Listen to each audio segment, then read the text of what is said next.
On Wednesday, a series of rallies is being organized by different groups to echo this call and urge Congress to get the impeachment process against Duterte moving.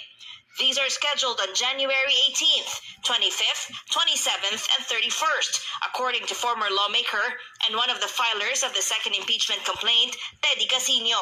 He hopes the complaint will reach the Senate before Congress adjourns session on February 7th. Mga complainants ng first, second, and third impeachment complaint ay nagkakaisa sa panawagan sa Kongreso na aksyon na as soon as possible ang aming mga impeachment complaints, whether they consolidate it, whether may susuportahan silang isa lang, whatever it is, they have to act within the session days allotted until February 7. The three impeachment complaints filed against Vice President Duterte are still with the office of the House Secretary General as of Wednesday and have yet to be referred to the office of House Speaker Martin Romualdez. House Secretary General Reginald Velasco explains some lawmakers sought for time to possibly endorse an existing or a new impeachment complaint. Complainants and an endorser agreed on Wednesday to hold a joint press conference next week and issue a joint statement in support of the impeachment complaints. With all our voices, we would like to call all our lawmakers, President of the Congress, to make action and support this call. Time is crucial. Nananawagan po kami sa Kongreso na ihain na ito at proseso na.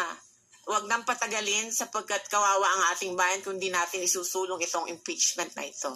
Despite some lawmakers' view that Congress's schedule is tight for the impeachment process, complainants believe now is the best time for it as the May midterm elections near.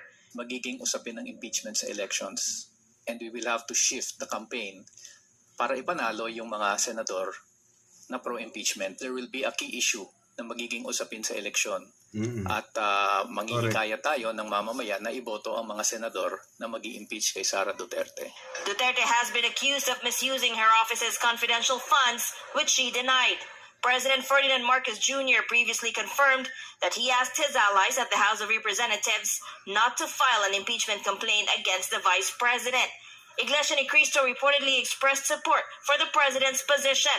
The group is scheduled to hold a national rally for peace on Monday, January 13th. Vivian Gulia, ABS-CBN News. Ayan, so mga kababayan, no, ayan po, narinig natin ang mainit-init na balita. At ito nga po ay pinagkaisahan